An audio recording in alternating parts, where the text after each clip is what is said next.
Thank you for staying with us. We're still looking at the papers. Marian, you wanted to take a story. So the Nigerian Guild of Editors are saying that the provisions of the MPC and MBC amendment bill looks like government is seeing the media as an enemy and is trying to use these obnoxious laws to gag it.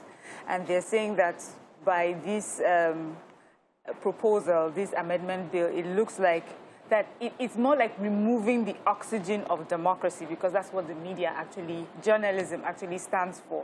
And that when you strangulate the media with laws which are against the tenets of democracy, you know, it affects everything. And they said that governments had claimed that the reason for this bill is to moderate the excesses of the media, but that looking at it is more like, you know, you're trying to stop the media from doing what it's exactly meant to do and play the part it's meant to play in democracy. So we'll see what the government has to say in response to that. They should not say anything. They should not say anything, because there is the National Assembly that we're addressing at this one, not just when we execute this law when it's passed. So at this point, amendments and all the removals can be done. Everybody that has mouth has already objected to certain sections of this law. I don't know why we're insisting on passing law that will, on behalf of people we represent, that will not represent them. I don't get it. Well, the major story.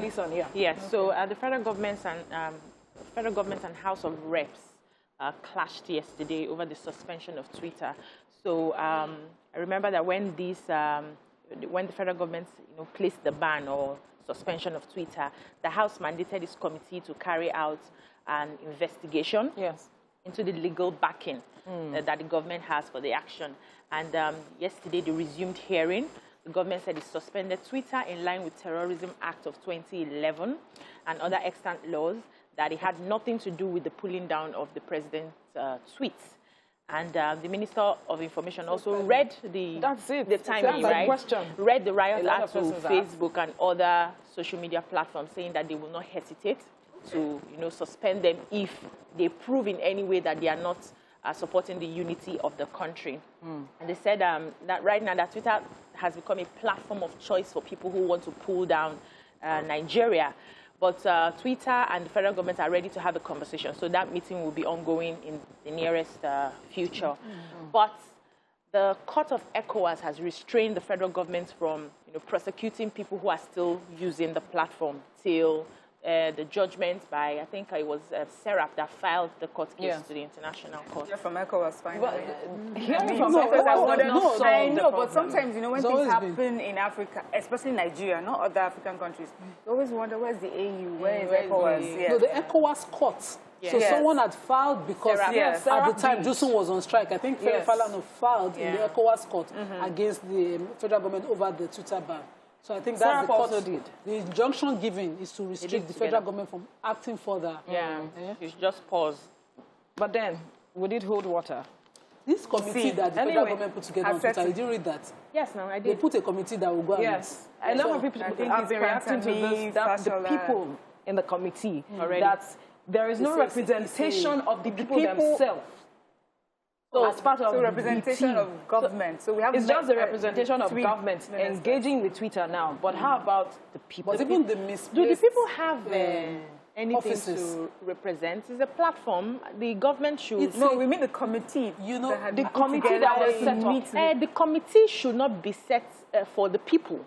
It's the government that had an issue with Twitter. Right. No, not the people. Don't even miss where me I'm going. Okay. The committee, are they going to go to US to meet Twitter? No, they can have a virtual meeting. Online. I would love that Twitter makes the steps for us to negotiate. To come here. We, like I said before, we're a sovereign nation. By the time we now put all our big names together as a committee, to go and meet one corporate entity. No, they are not meeting. Twitter is coming for this conversation. They are ready to conversation. They are having a conversation. Exactly. To the Punch newspaper now. Okay, so the major headline here is federal government disobeys own law, flouts workers' pension remittance. And then we have Pay Rivers Akwa Ibom $3 billion from recovered $62 billion.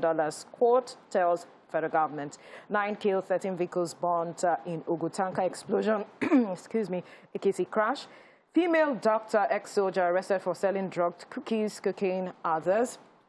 Guest flees as hotel uncovers murdered female companion. Detained Ondo #EndSARS protester released. Baby christening holds today.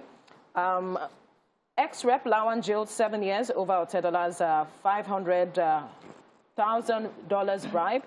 Buhari not born again. Democrat wants to return Decree 4 through Lai Mohammed. Media chiefs. Twitter wants ban lifted. Reps say suspension dictatorial, ill-timed. NPC, NBC bills not to moderate but criminalize journalism. Okay, so I want to take the human interest story. Okay, quickly. So there's this man who is being searched by the police. His name is Adeboye James of Okelowo Street, Eden, Osun State. So on May 27th, they said he lodged into a hotel. It's called the Premium Diamond Hotel in Ilorin. And he lodged in with a lady. And they said on the 28th, after they hadn't heard from the room, the staff used a spare key and opened the door and found the lady that had come with the man dead on the floor and looked like she had been murdered. And he had left since then. Police are searching for this person. And they said the address he had given to the hotel was obviously a fake one because they could not find him at that address. And they are also asking the public that if you have a relative, a female relative or daughter who's been missing since the 27th of May, they should come to the police to identify. This is becoming like a frequent thing. So we have people inviting people to hotels and then doing away with them. And so, when you're invited somewhere, please let everybody know around you. Yeah. So the major headline: federal government are the ones defaulting under our Pension Reforms Act. So initially, when the Pension Reforms Act was passed, the government and employers across board were supposed to remit 7.5% of workers' salaries. I think 5% from the workers directly and about 10% from the employers. Now, they had an amendment in 2014 that raised it to 18%, 8% from workers' salaries and 10% from employers directly. Now, the federal government, all private businesses have been remitting as usual, and so they pay directly. But the federal government and those whose biometrics are not, well done, are done through the CBN and through the PENCOM. These people have been faulting that law since it was passed. Okay. And so we have federal government workers whose pension are not well remitted to the pension funds administrators across boards. This has raised issues for them. About 121,000 staff retirees are not getting as much as should be saved for them in those pension funds. This is a bad trend, according to Before we move to the other paper, quickly, I want to touch on this story, talking about the #EndSARS protester that was released. We spoke about her yesterday. She was released on a 10 million naira bail with one surety for the purpose of christening her baby. So I think it's a good one for Kemisola Oguni, yes, and I hope 10 million naira, she's been able to perfect that day. I don't know, but so she might still be in detention after the naming ceremony. After granting bail, she has to do a perfection before she's released. So, and you're putting it at that amount. Anyway, let's move now to the Nigerian Tribune. All right, I am being told here now that we need to quickly go on a break. We did. So I don't know. Okay. We'll take the Nigerian Tribune quickly, but the major headline here is saying Lai Malami Pantami Fashola to engage with Twitter over ban, which is one of the stories we've spoken about. And then there's this interesting story here, National Assembly roof leaks during rainfall, lobby flooded. And then the other story, unknown person takes away 7-year-old boy's hand in Kwara. That's worrisome. And then Kaduna labor crisis, NLC to embark on nationwide strike, direct affiliates unions to state councils to begin mobilization. Who has what story? Well, the picture story. So the heavy rainfall in Abuja on Tuesday affected the National Assembly complex, and the entrance of the Senate wings of the National Assembly complex was leaking and the place flooded. Cleaners had to come out and clean up the place. And we remember, I knew this was going to come up, remember when last year, 2020, there was they're asking for 27 billion naira to renovate. And Nigerians were screaming and shouting. Anyways, finally, they said that what they actually got was 9.2 billion naira, and that they had to cut that budget by 75% because of COVID. So let's see, maybe we'll now hear how that money, the 9.2, was spent, and how come it couldn't cover for repairs of the leaking roof. Yeah, so a yet to be identified a person reportedly lodged 3 male Quranic pupils to a bush to cut off their hands. I think it was suspected to be for rituals. So he had already took them to the bush about, he took them away from the school in pretense that he was going to take them to a place where they were going to eat good food. And they followed him, 3 of them. A 7-year-old boy. Be saying it's unknown because they know the school where the person is. So probably they are still doing investigations to ascertain. So if he lured them, they may not be ready. You know, the schools run like Almajiri systems, where most of the kids are not well fed. We've complained about this. This is not Islam, but you could lure them with food. Yeah, so some of these kids like this. So may I complete the story? Yes. He took them there, and while he was sawing off one of the hands, 2 of the boys, because there were 3 children, 2 escaped. And I think the police got wind of it and chased him into the forest. Right. He ran away with one of the hands that he had cut off. So the boy was bleeding, yes. And they took him to the hospital. Investigations are still ongoing. He held on to the hand that he cut off and It's really troubling. And we hope that they get to the root of the matter. We need to go on this break now. When we return, the conversation continues. Stay with us.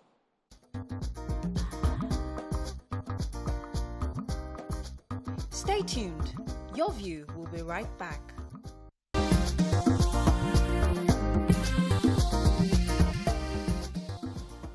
All right, thank you for staying with us. Right now, we'll be looking at our hot topic, very hot topic that has to do with the issue on one of the papers this morning, talking about the National Assembly's leaking roof. Just to give you a background, now, the National Assembly's roof was leaking during a rainfall yesterday, I think, and the situation actually did not stop lawmakers from proceeding with plenary as even cleaners battled to get rid of the water. Now, shortly after the rain started Tuesday morning, which was yesterday, the National Assembly's roof began to leak, a sight which left many astonished. It was the main lobby of the legislative complex between both chambers that had water dripping from the roof to other parts of the building. The press center, where journalists sit to monitor plenary, was also affected. Now, this whole issue is astonishing to a lot of Nigerians because of the amount of monies that have been earmarked with regards to renovating the National Assembly. And one of such was the approval of 37 billion naira by President Muhammadu Buhari in 2019, an act that sparked outrage amongst Nigerians.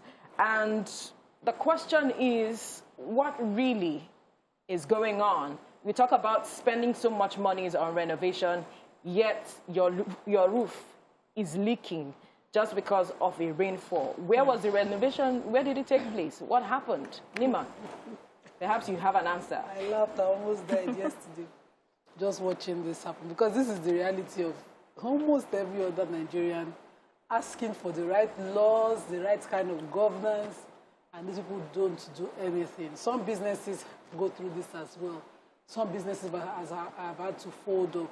But because you have direct link, you get your monies. I remember objecting to the amounts, budgeted for these renovations initially on Your View. And I was wondering, it was like ×3 the amount used to build the original building itself.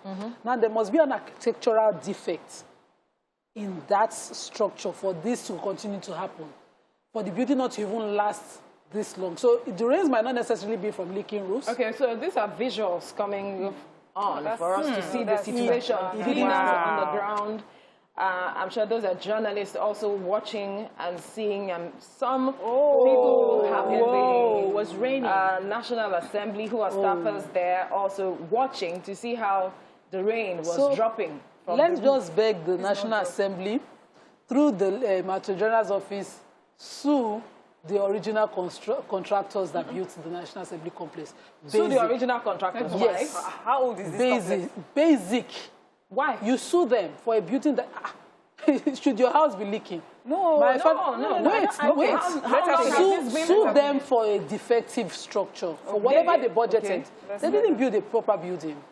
This is leaking roof. They should sue them. Okay. This is the National Assembly. It's not about asking for monies every time and feeding businessmen. If you build a building, how many of these buildings on the island do they have to change roofs? It has to be bad wood, bad materials that get you this. My father's house is over 20 years old. That they use Paco to do the ceiling as well. It's not leaking. It's not leaking. It's not leaking. So using substandard it's not about the amount. It's about the quality of materials and the quality of the building given to you. So perhaps nobody is, there's no oversight. But we will not do that. Rather, we would budget. For more money. For more money to renovate. And in another 10 years, we will abandon our education, our health, and all of that, and come back again, and we budget another money to renovate again. That's not how buildings are done. Buildings have a lifespan of at least 30 to 40 years. Actually, before all these stories start to show face. Make them do the right thing. So I mean, you have a point there. If substandard materials were used, you would see it. But I think sometimes some of these things would have been seen in the early days. I think it's about maintenance, really, and that we know Nigeria, we really don't do that.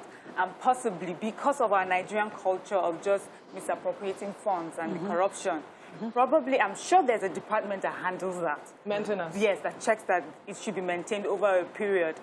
And if the money's, you know how money is supposed to go there, but because there's nothing obvious, there's nothing seen, money's be pocketed and then we move on. And then it happens when it's, something as embarrassing as what's just happened would happen. Well, I believe that there has to be a sitting somewhere. Someone has to give an account of how 9.2 billion has been spent. I'm looking at this thing. I don't think 1 million will do it out of the 9.2. Do you understand? So why do you get to this point? This is so embarrassing. This is bad. 1 million cannot do this now. You see when kickbacks. With the prices of items. 1 million cannot do this now. So, but 1 million, billion. The amount of money that was spent is quite disheartening to have this sort of thing, and that this is what corruption, has gotten us to. There's a way you keep doing something and then one day it just embarrasses you in public. So this is what corruption has told the world, that we're not even ready. We don't even know what we're doing. So I think the question should be, exactly, it's so embarrassing. we need to have a meeting with the people in charge. This is the time we need to do proper audits. How much was earmarked for this? How much was spent? Who was the contractor that handled this sort of thing? People need to start answering questions right now. And I also think the lawmakers shouldn't just disburse funds without following up. Because it's like, take government as, this is my house, this is my home. I need to ensure that everything is working. And don't feel because there's money, once we speak and gather and talk to the federal government, they will give us this money, let us eat from the national cake. When that money comes, let that follow that money to where it was meant to go in the first place. Then you can find the quality of materials that are supposed to be used as against the ones that are really used. We need to pay attention to all of this to save ourselves all this sort of embarrassment. And all the people, if they do a proper investigation, they will realize that some people have put money now, in is some that investigation that I'm wondering if it would happen? Because holding people to account has always been a challenge, a major challenge here. And from this, I believe we should learn lessons to ensure that there are judicious use of monies being spent, and also to see through that whoever is put in charge of something gives account of whatever is done. So there are even bigger lessons. There are so many lessons. In their oversights, but we have to go. Oh, we do? Yes. I've just been told that we need to wrap up now. I just wanted to add, when we go there doing investigation, they'll say money leaves a trail. So follow the trail. Follow the money. All right, we'll take a break now. When we return, we'll continue our conversation here. Stay with us.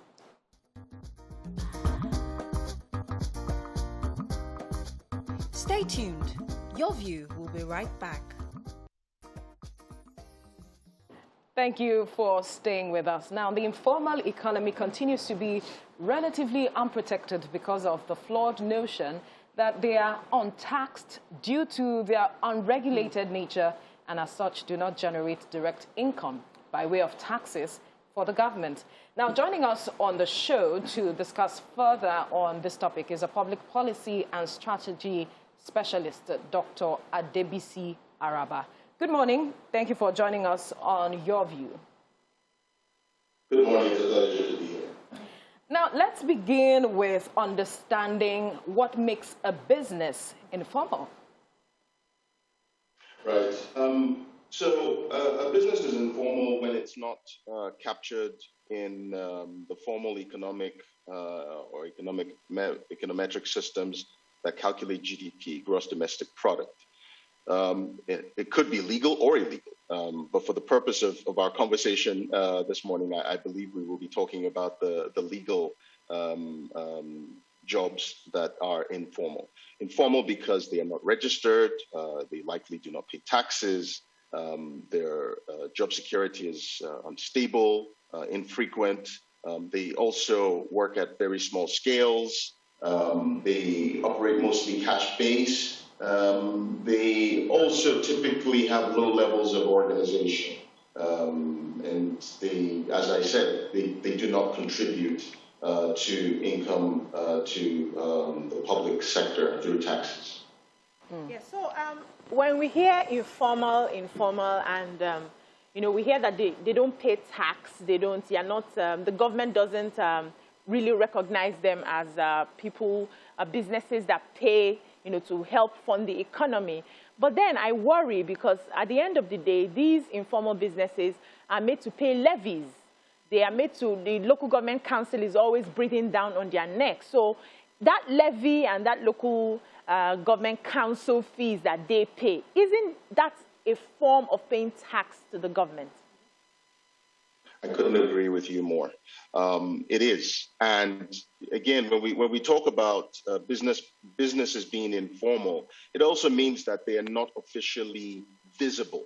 And what I mean by that is the formal systems, whether it's the banking sector, government social support sector, if any exists, don't see them because there is no way of aggregating information on them. So you don't even understand what's going on in the sector, what their status is, whether they're growing or shrinking. You only have anecdotal sort of second to third party information to gauge the health and status of the informal sector. Of course, as you've rightly said, the informal sector, because again, they are not formalized, they are then exposed to the capricious nature of certain arms of government. You have local governments that impose ad hoc levies and taxes on, all the way from your market stall sellers to your artisans. Think of your shoemakers, your tailors. Think of even people who are working as construction workers or workers on construction sites who are paid wages, daily wages in cash. You have the taxes imposed by your omoniles in Lagos, for example, and other cities. These are all levies that are not. These are all levies that are not imposed by the formal government and financial services sector. And so what you're seeing is an extraction of taxes and levies that is not contributing to the economy in a formal way, and also, of course, exacerbates the precarious nature of the informal sector in our society. Okay, so in Nigeria, we hear all the time that the informal sector takes up about 60%. And I'm wondering, for a country where your informal sector seems to be that big, what are the systems that government can put in place to formalize this informal sector? Find a way that their contributions towards economy is probably harnessed. Instead of just saying, well, they're informal sector, you can't see them, but if they make up such a huge part of your GDP, of your economy, shouldn't you be doing things maybe different from other countries, but being more local in your approach towards formalizing this sector? I agree. And I think there are tools now that are within our reach and within our grasp that the government could use to support the informal sector. Again, it is not just about extracting taxes from or rent, so to speak, from the economic activities of these people. It's about ensuring that you bring them into the formal economic sector. How can you do this? One of the ways is by digitizing identification systems, improving access to financial products and services. You want to ensure that people aren't being left behind, or people aren't being shortchanged in accessing financial products and services. So simple things that the government can do, incorporating either the BVNs, mobile phone numbers, into ways that you can then provide additional services, services that are not necessarily at cost to the beneficiaries. One of the ways you want to do this is ensuring that, of course, we know that the majority of people working in Nigeria are involved in the informal sector. Even people working in the formal sector of the economy have a side gig in the informal sector. So if you just look at Instagram, look at most Instagram pages in Nigeria, there are people selling goods and services. What you want to do for a lot of these people is ensure that you are creating the enabling environment for their businesses to thrive, and hopefully they can cycle into the formal sector, but also creating a base for social services. So for example, how do you provide education and health benefits for people who aren't formally registered? We're still in the middle of a global pandemic. Last year, the government, federal and state governments, rolled out a few SME or MSME funds to support the micro and small, medium-sized enterprises. One of the ways that informal workers have lost out is that because they're not registered and they're not visibly recognized in financial systems, they're not able to register and access these funds. Of course, you can't access the funds if you can't show a credit history, if you don't have a bank account, if people can't, if you don't have a formal business address, et cetera, et cetera, et cetera. But if you use digital platforms, that creates improves the ease of registering your business. That is not a means of, exposing you to the predatory nature of rent extraction. Then you will start to see people, wanting to register because of the benefits that they will find. Of course, the other thing is government should improve the ease of doing business for everybody, right? So investing in infrastructure, investing in ICT infrastructure, making public transportation systems more affordable, improving access to affordable banking and financial services, improving the cost of data and broadband.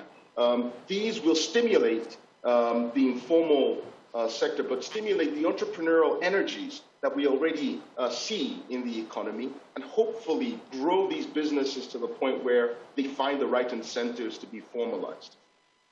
Okay, so I see some of these your solutions already being done in Lagos. I know that they have associations for artisans in different fields. I share a building with the fashion designers and tailors, and I see what they do and how that has been able to help them capture their taxes.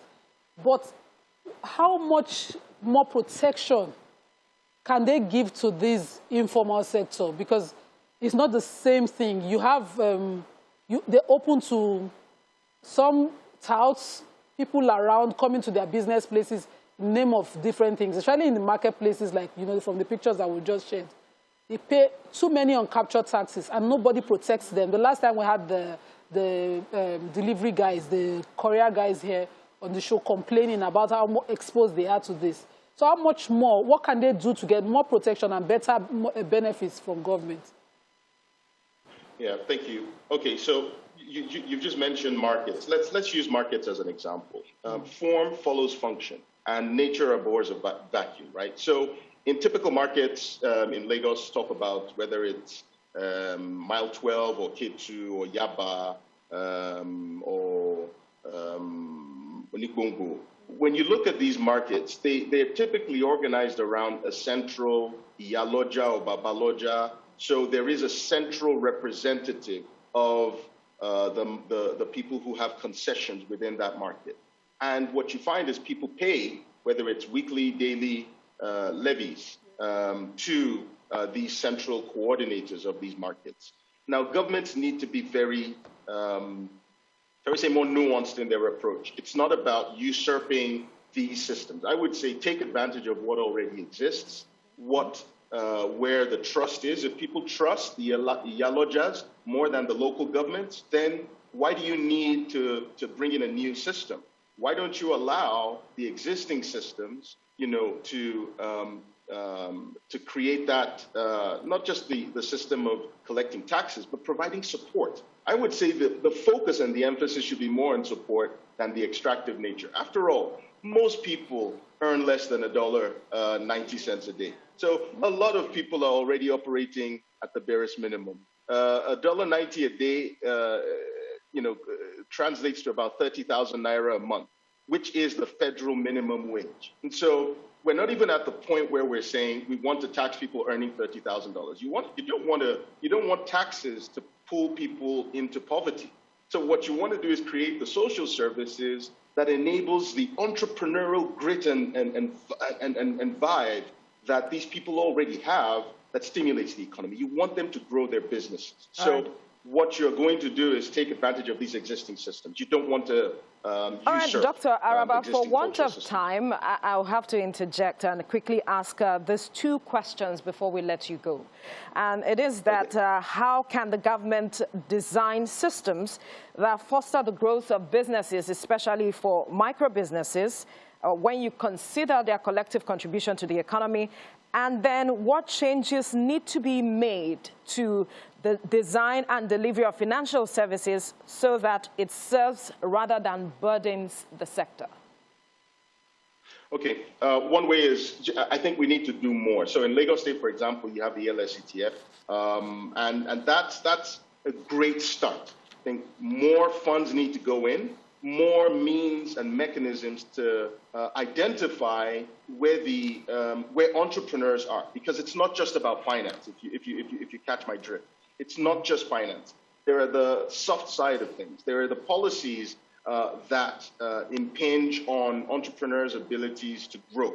So if you can figure out first making access to finance affordable, but you can make formalizing your business a criteria to access affordable finance. But also, as you're making that formalization a criteria, make it easy to formalize businesses. Don't make it a labor-intensive process. So increase the ease of formalizing businesses. That's one. Two is, even as you support businesses, focus on the ease of doing business. How quickly you can register a business, what recourse people have to contracts, and how you enforce contracts, and how the legal systems can protect people. So if anybody feels harassed by either an Omonile or, say, an Iyaloja or Babaloja, or anybody, say some local government, some rogues in the local government have come and are harassing you in your business and have padlocked your shop, what recourse do you have for relief? There needs to be an easy means of seeking relief and redress through the court. So you need all these instruments to support businesses. All right, Public Policy and Strategy Specialist, Dr. Adebisi Araba, thank you for your time. Thank you very much. Have a good day.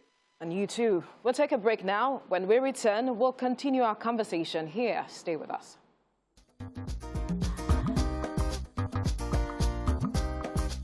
Stay tuned. Your View will be right back.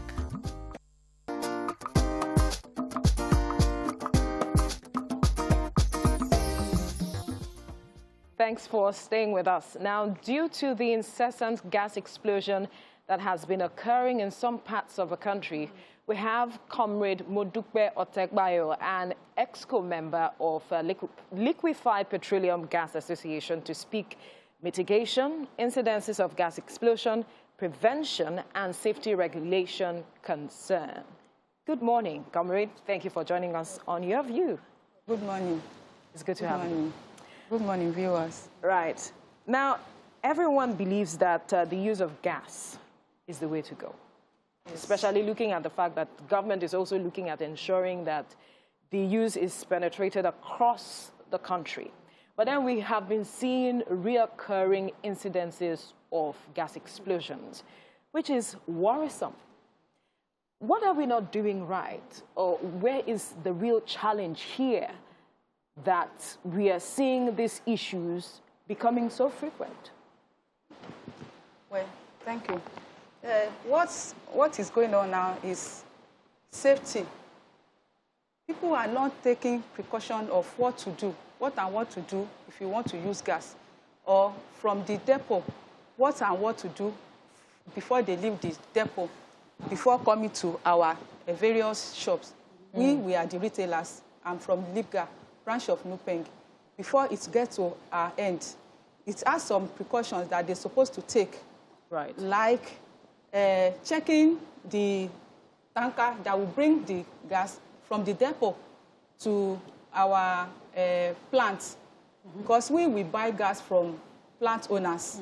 So they're supposed to check the tanks, the valve, and every other sealant, the hose, everything that they use before coming down to the plants.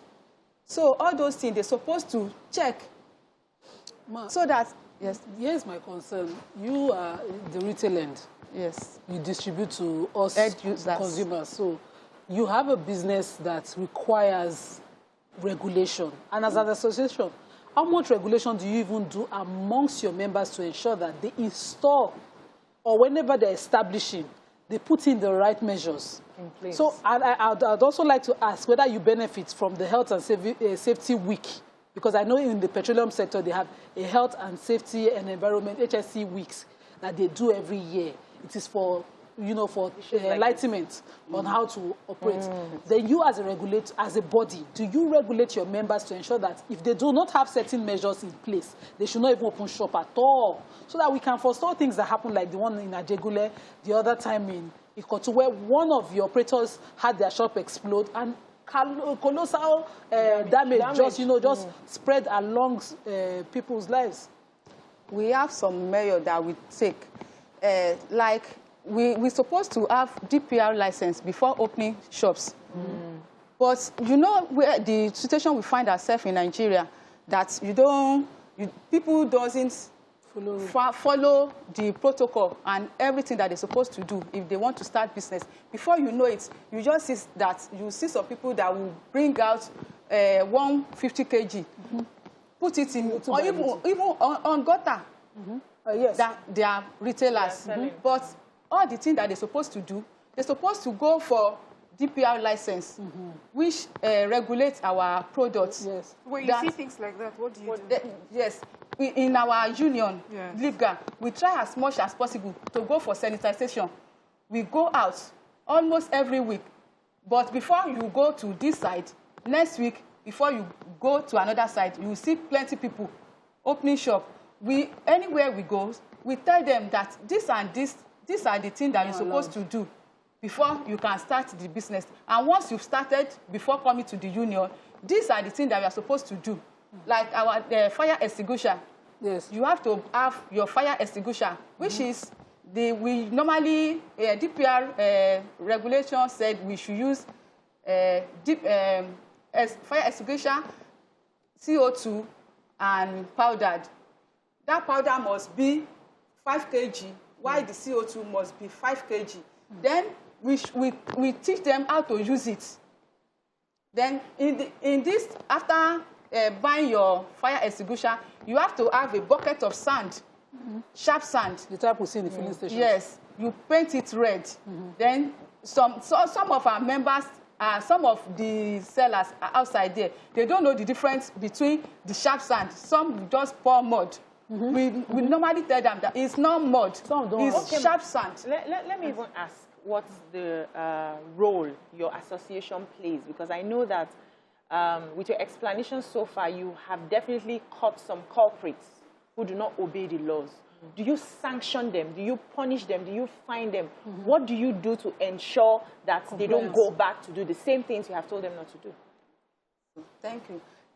We normally seize when we get their shops and we see that they don't have all the requirements that DPR asks us to have, we normally seal up their shops.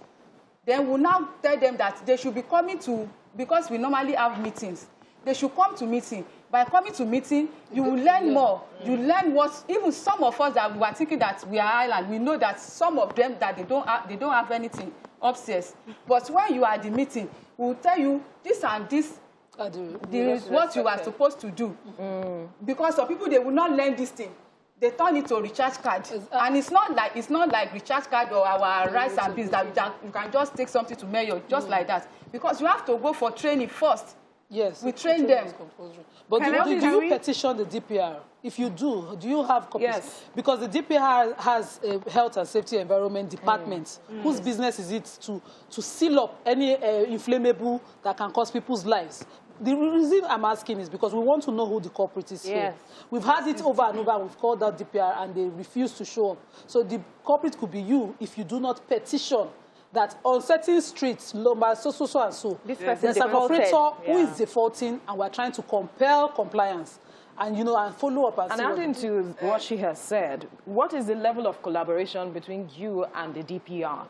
Are you getting the needed cooperation and support to addressing this issue? What is there now is that we've been having meetings with them. They said we should go out before they will come out. We should go out to go and sanitize our members. And we've been trying to do that. So before they will come out, but we are begging them that anytime we call on them, they should assist us.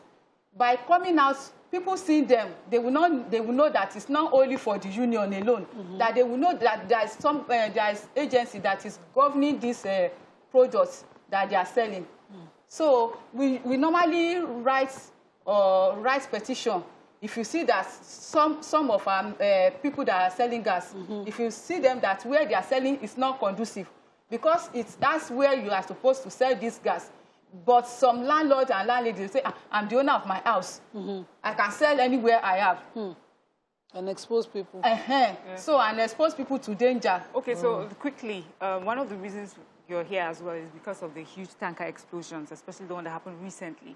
And you retailers buy, the tankers are bringing them to you. Make that question very quick because of time. So they're bringing them to the plants. So usually investigations happen where they're saying, we're looking for the driver, we're looking for the owners. Are you able to trace, is police able to come to you to trace who these drivers are or anyone?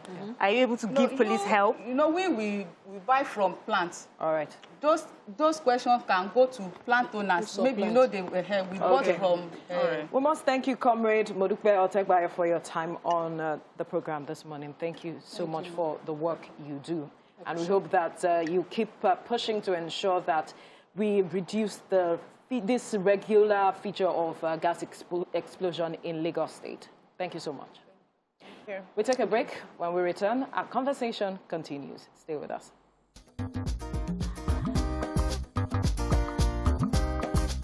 Stay tuned. Your View will be right back.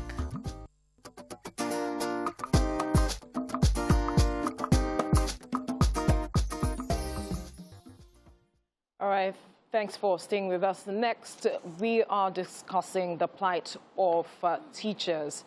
And joining us on the show is Chairman, Lagos State Chapter of the Nigerian Union of Teachers, NUT, Otumba Adedoyin Adeshino. Okay, it was Adeshino. Thank you for thank you for joining us on the show this morning. Good morning. Now talk to us. What is going on in Lagos State with teachers? We've been hearing complaints here and there. And we want you to just help us better understand what the situation here is. First and foremost, as a union and as a professional body, in terms of the working condition, firstly, we need to appreciate Lagos State government. Because we always say that we have two states in Nigeria, Lagos and others. I agree. Yeah, reason being that during the implementation of a minimum wage, even before the federal government implemented their own, Lagos State has implemented our own among the public service in the state. Not only that, the teacher-specific allowance, the 7.5, which was prorated in some states, was given in full. The 7.5 was given. That's the professional allowance. So the salary comes as a wind due. The third, like other, unlike some states where they pay the secondary, they will not pay the primary, they will pay the primary, they will not pay the secondary in some states. But that's the reason why we need to appreciate Lagos State government. Right. But what are the issues? Yes, because the reason why we say Aluta continua is that the problem will not finish. The problem will be there. Yes, the struggle will still continue. Yes. But the one that they have done, there's need for us to commend them for what they have done. So where they need to adjust, to improve. In terms of other areas that we have suggested to them, because we always work harmoniously with Lagos State government, this type of government, because of that team agenda of the present governor, is an inclusive thing, because we need to say it in the open. For any policy they want to bring out, they get across to us, they request for memorandum from the union. Then at times, part of our own memorandum will be picked, married with theirs to make sure they get. Your members, are they just from the public service? Or they are from the public service. They are from the public service. No private? No private sector. No private Ordinarily, they're supposed to be members. They're supposed because to the Trade Union Act is very clear about it. That any teacher, so yes, that is teachers of both primary and secondary and all other allied institutions, with the exception of tertiary institutions, are members of Nigeria. What are you doing to make sure that this impediment created by private employers to private school teachers from being members of your union is removed? What are you doing to remove it? Well, we have a lot of challenges because, education is on concurrent legislative list. So it is very difficult for us because of the power that is vested in the child care, private school owners. So that's they just say, well, they can hire and fire. But with the coming up of Teacher Regional Council of Nigeria, whereby there's going to be, by the time we are fully professionalized, no teacher in private school will just be given a peanut because it's going to be standardized. Because they suffer more, So the era of going to take just one secondary school leavers to come and start to teach in the school will be over. Yes. So if you are not licensed, you can't practice. But you have TESCOM. So while we're all of that already. Yes, we have TESCOM. TESCOM is in charge of the secondary school, both junior and senior. Then the SUBEB, the State Universal Basic Education Board, is for the primary sector. Okay, so while we're talking about the positives of Lagos State government, we have to mention Excel. And very recently, we had the chairman of SUBEB come and tell us, all the amazing things that they're doing. But that is from that point of view. But as a teacher on ground, could you tell us how this has impacted you, improved teaching, improved better grades for children when they write the external exams? Well, at the outset of the program, we critique the program, then we provide solution. Because I remember in the public presentation, when I made my decision, the deputy governor said, look, Mr. Chairman, this is a good program, but what you need to do that, where you need that there's going to be shortcoming, go and put up a memorandum so that we can use it to adjust, which we did. Quite all right, we do have a quarterly review. We had one last week. By the time, because as they have their own monitoring team, we as a professional body, we have our own monitoring team that monitor, get information from our members so that we can come, we collect it, we come back. I remember the first time, the one we had in November last year, we raised about 31 deficiencies in the program, and which the technical partners sat down, work on it, they improved. Then lately, the one that we had last, we identified again that there still need to work in some areas. We raised about 15. Can you just give us examples of these areas so that we're talking specifically? Well, what we are saying, we talk about inclusive. When you look at SDG 4, it talks about the inclusive education. Yes. Whereby those with a learning disability to be taken care of. Then we look at it, the inclusive education is not taken care of because those are the use of TAP. Those are the school of blind. They cannot. They can't use that. Those are having cerebral palsy.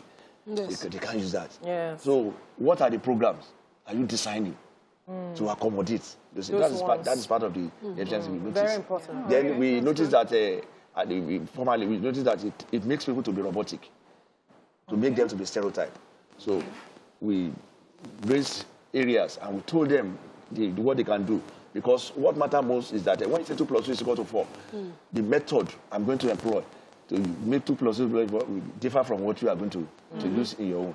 So all these things, they are, we ask them that there's need for them to be flexible in that area so that there can be varying methodology. So it's work in progress. That's awesome.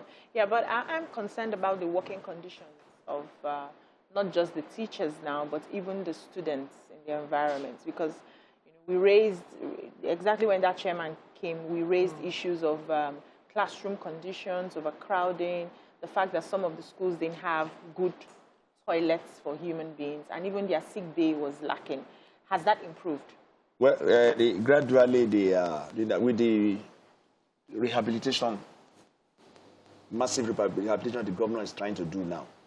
They are trying to reduce that. Then when we want to resume post-COVID-19 resumption, the issue of the toilets, water, everything, we stood our ground that all our schools must have all those things. And where they don't have a borehole, they have a makeshift tanks whereby the tanker will come and be dropping water on them periodically so that no school lack water. Okay. So aside from that, the area of overcrowding in the class, we are still working on it because we don't have enough personnel. No, not classroom now. The classroom is there, but we don't have enough personnel because when you look at the UNESCO standard, at most 40 to 1. Because if you want better learning for teams, because the using of that tab to go around to do the supervision to make sure that you mark the side, you supervise them, you evaluate them, give them either formative or summative evaluation. There's need for you to have minimal number. All right. So when there are too many, when they are too crowded, you see that the job will be too cumbersome for our members. Otumba, additional, let's quickly go on a short break. We'll still continue this conversation. Stay with us.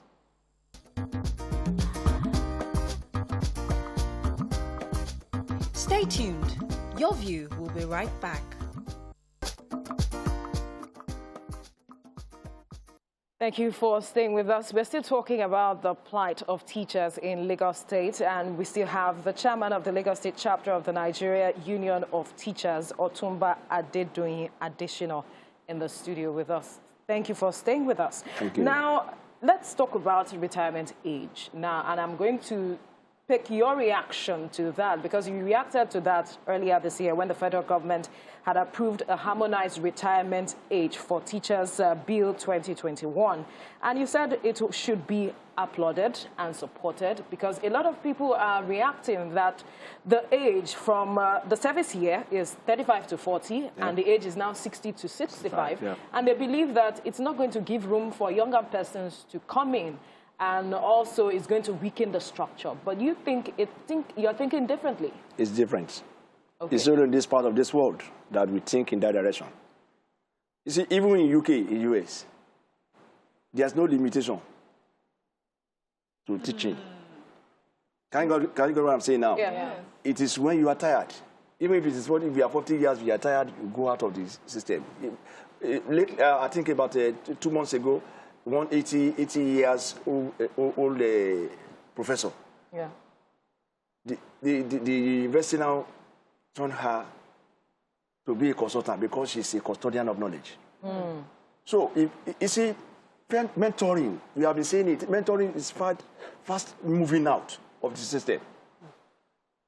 The gap between the mentors and the mentees is very wide. For instance, I want to cite myself as an example.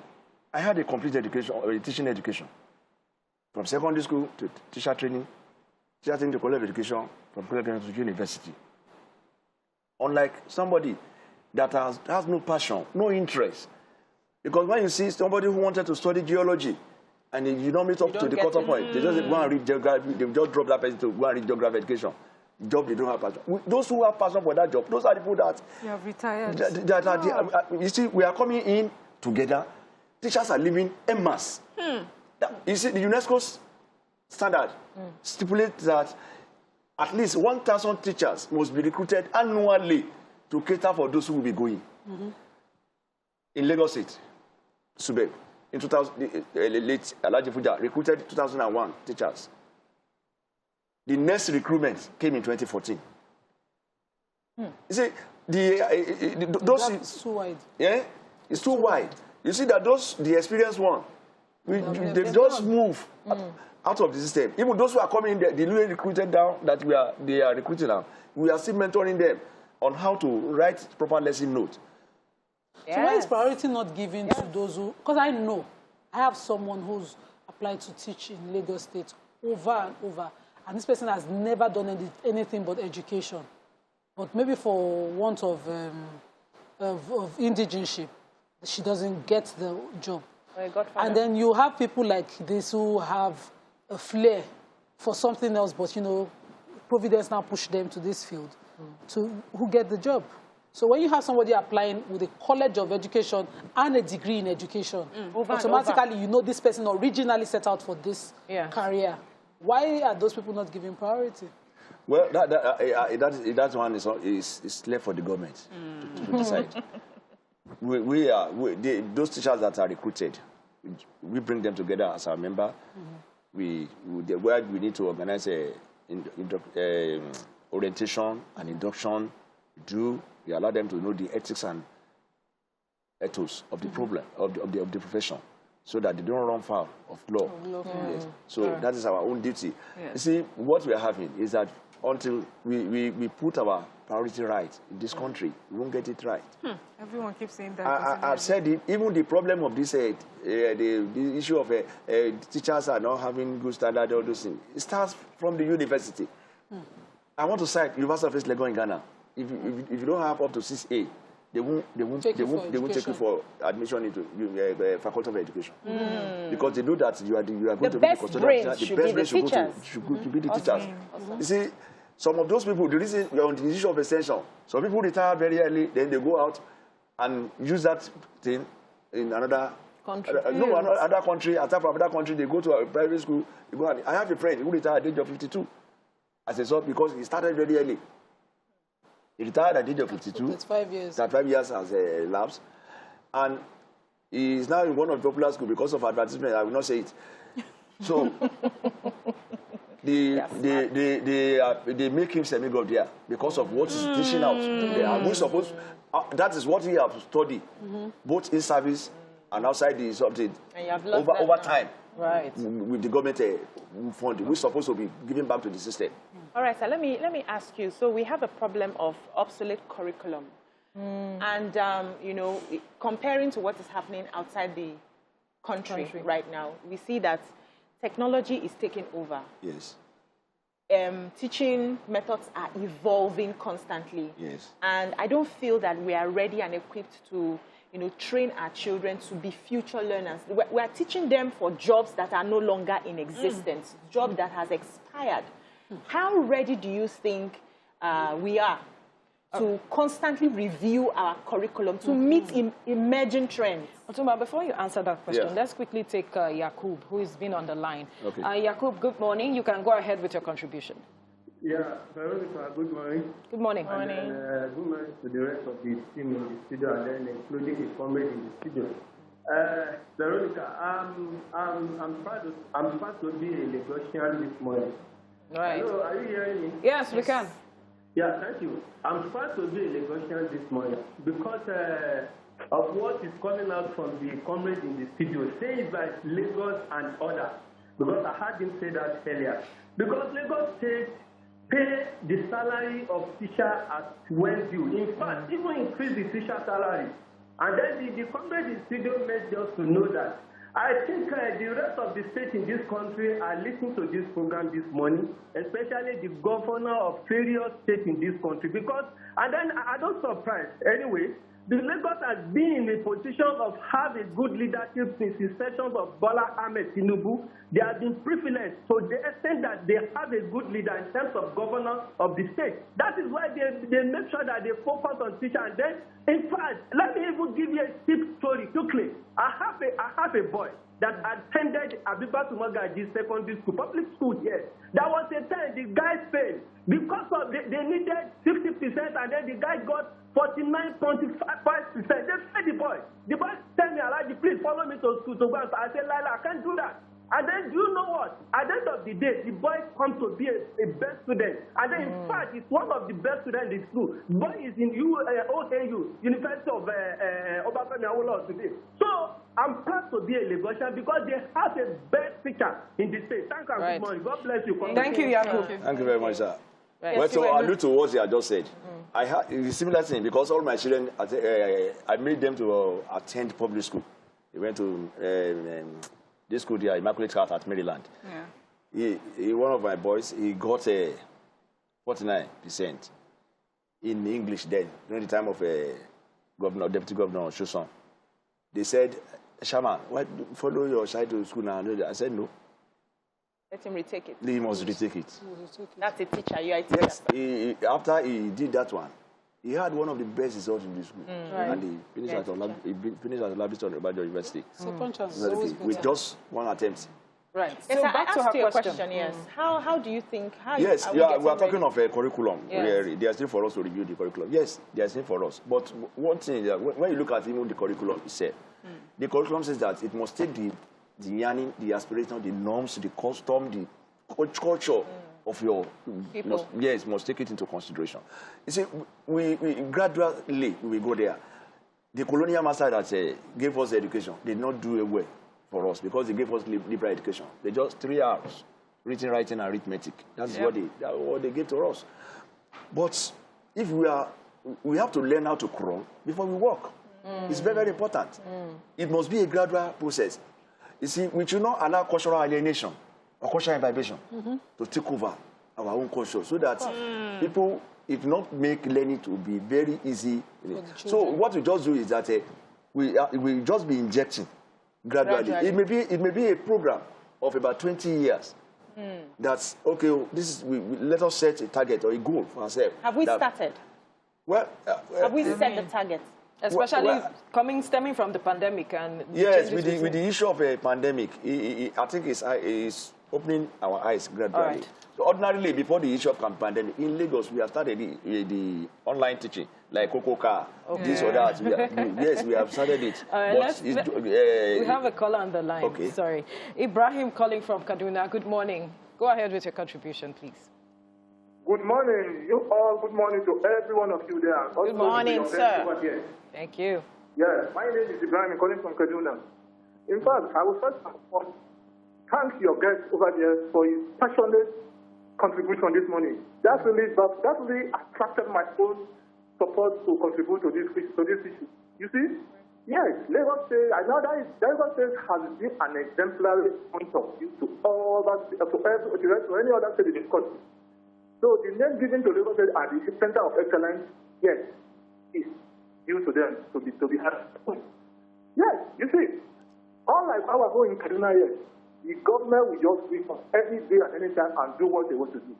But I want to use this opportunity to emphasize and call on people, please, because this is a very national forum that people are on. You see, these people can also invite the state to head of Kaduna or any other leaders from the teacher body. It will be very, very welcome for us because the teachers in Kaduna, especially the primary school teachers, they are not carried along.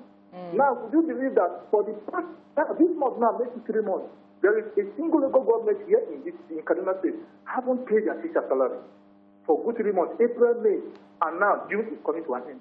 Now, tell me, what do you expect? You need to say that when maybe the teacher, the husband, and the wife are the same, they are in the same local government, and they are not paid. What are you know what you are exposing them to? Now, a man can detect. He's very able to just go and take and go and join all those bandits, but God forbid. Please, I really want you to also try to invite someone from our own state here. Because I believe the state government of other states, they are listening to this program. This program is a national program. This topic is very interesting. That was why I say that I am fully supportive. Thank you so much, Ibrahim. Yeah. It's so saddening, yes, to see that where you have couples working as teachers and then they are not being paid for 3 months. That's what I'm saying. During the pandemic, I had to do a lot of bailout for a teacher couple. Same here. And it was the worst case was the private school teacher. Same here. So no payment, nothing. Yeah, I have a Any question. comment from Tubes? Yes, we have several. Sorry. Okay. Yeah. So Andrew, talking about the National Assembly leaking roof, said the National Assembly leaking roof is a symbol and sign of Nigeria as it is in 2021. Nigeria is leaking everything, security, corruption, banditry. Semi Adeleke says, how has 37 billion been expended so far? Should not the roof be the first point of repairs? Nigerians demand how the approved 9 billion is spent.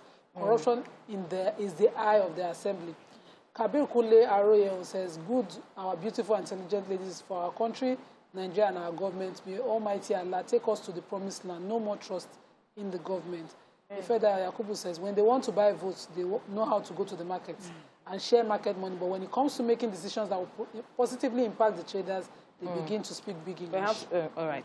Mariam, quickly. So yes, I just want to say, if word. you can give us, lastly, what you think about the quality of education in public school vis-a-vis private school. Many parents ask, like, is it better for me to try and put all the monies that I have and do not have to send my child to a private school instead of a public school? Are you talking in the context of Lagos or in the context of the context of Lagos? Lagos State as of right today. You have heard the comment of that man that when you are having one of the best quality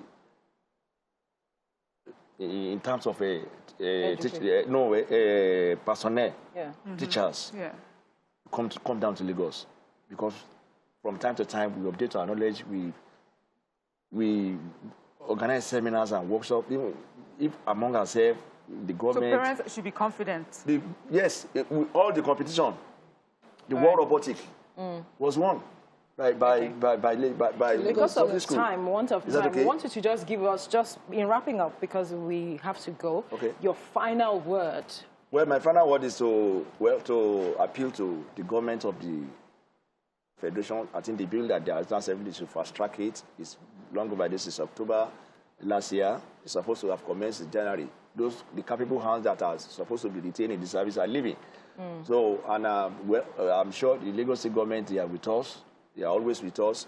What they have been doing, what we know they have been doing best, they will do it for us by the time the bill comes out, so that they do the approval and allow the 5 years extension to come to stay, so that mentoring can be improved and the people will contribute their own quota to development of education in the state. Absolutely. Thank you so much, Chairman of the Lagos State Chapter of the Nigeria Union of Teachers, Otumba Adedoyin Adesina, for your time on the program. Thank you. We had a great time with you here. Thank you, ladies. It was... Thank you, Veronica. All right, that's the much we can take on the show today. Do join us again tomorrow at the same time. Ensure you stay safe. Bye for now.